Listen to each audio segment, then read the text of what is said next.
Shalom Ouvracha.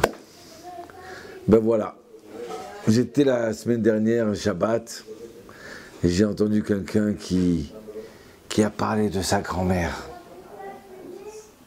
Combien il a loué sa grand-mère. Elle a aidé à grandir, à devenir un grand monsieur. Ben quand il a parlé, ça m'a fait rêver. Ça m'a fait rêver de ma grand-mère parce que c'est vrai, vous savez, des fois dans la vie, on a toujours une personne qui est là pour nous éclaircir, pour nous faire grandir. Eh bien moi aussi, ma grand-mère était là. Alors j'ai décidé de faire un cours sur le rêve. C'est quoi le rêve? Pourquoi on rêve? Pourquoi on ne rêve pas? Il est tellement bon de rêver. Alors il y a des gens qui aiment rêver sur le passé, rêver de leurs grands-parents, de leur papa, maman, surtout quand ils sont partis de ce monde-là. Alors c'est une façon de les retenir, c'est une façon de revivre avec eux, comme c'est bon. Ou alors des gens qui rêvent sur leur enfance, comme elle était bonne leur enfance. C'est une façon de s'évader. Et il y a des gens qui rêvent de leur avenir. Comment ça va se passer? Rabbi Zera, grand sage du Talmud, il nous enseigne une chose très forte. Celui qui ne rêve pas pendant 7 jours, il s'appellera, il s'appelle mauvais. Qu'est-ce que ça veut dire? Pourquoi on parle de 7 jours? Et puis, bon, ça se commande un rêve. Pour dire que celui qui ne rêve pas pendant 7 jours, il s'appelle mauvais. Je ne comprends pas, là. On dirait que Rabbi Zera veut nous inciter à rêver. Oui, c'est merveilleux.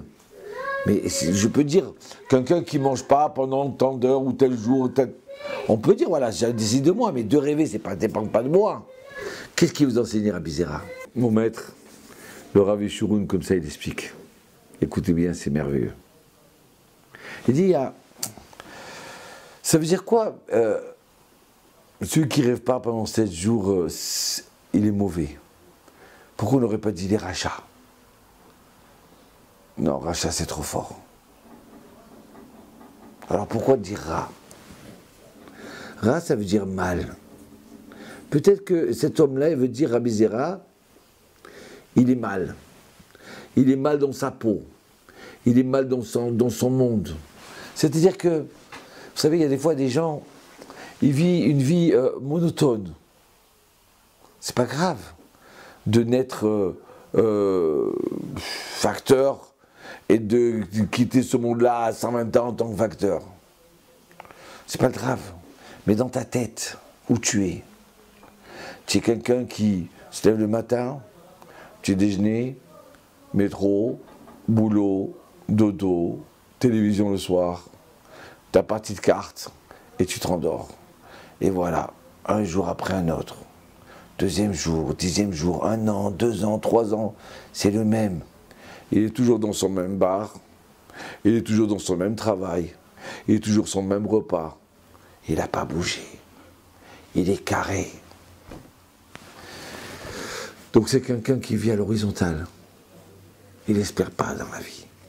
Il ne rêve pas. Donc oui, ça veut dire qu'il est rat. Ça veut dire quoi rat? Il vit mal son monde. C'est pour ça qu'il est venu dans ce monde. Il dit Rabbi Zera. C'est pas dommage. Évade-toi.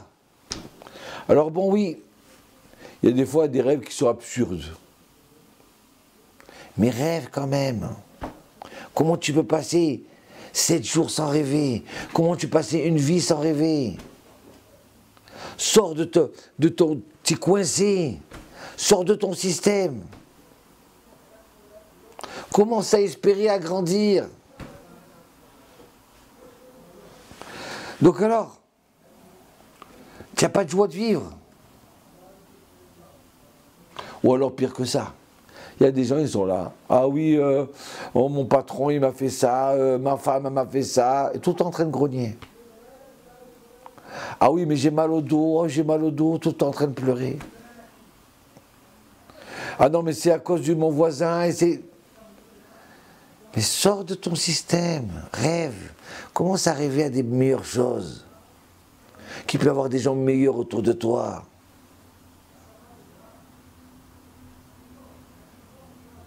Alors, or le pire, c'est des gens qui rêvent, mais qui rêvent des rêves impossibles. Rêver de gagner le loto, rêver de vivre sur une île paradisiaque. C'est des gens qui sont frustrés. S'ils terminent leur vie dans le désespoir. Ils sont presque même dépressifs à la fin. Alors, mais qu'est-ce qu'il veut nous dire Rabbi Zera? Alors, venez, on prend l'exemple Yosef. Yosef, il dit à son père et à ses frères, j'ai rêvé. C'était quoi le rêve de Yosef? J'ai rêvé du soleil, de la lune et des étoiles qui se prosternaient. Et à ce moment-là, Yaakov, il dit, mais Yosef, je ne comprends pas. Mais la lune, c'est ta maman, Rachel. Mais elle est morte, Rachel. Alors comment il marche ce rêve-là?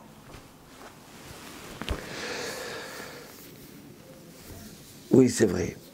Yosef, même si c'est sa maman qui est morte, elle fait partie de son rêve. Il a besoin d'elle. Il a besoin de la sentir à côté d'elle, à côté de lui. C'est vrai que son rêve, il va se réaliser sans sa maman. Où tous ses frères et Yaakov, ils vont venir en Égypte pour rejoindre, d'accord, le chef de l'Égypte, qui est Yosef, le vice-roi. Donc son rêve, il est vrai. Mais son rêve, il est vrai parce que une de ses réussites, c'est grâce à sa maman. Donc voilà un homme qui aurait pu tomber dans le désespoir, qui est orphelin, déjà tout petit. Donc, il ne va pas avoir l'amour de sa mère. Il ne va pas avoir la chaleur, les paroles, le sourire. Donc alors, il pourrait rester dans son système et pleurer en être malade. Ben non. Yosef, il va rêver. Il va se construire et il va grandir. Voilà pour la première partie. À tout à l'heure.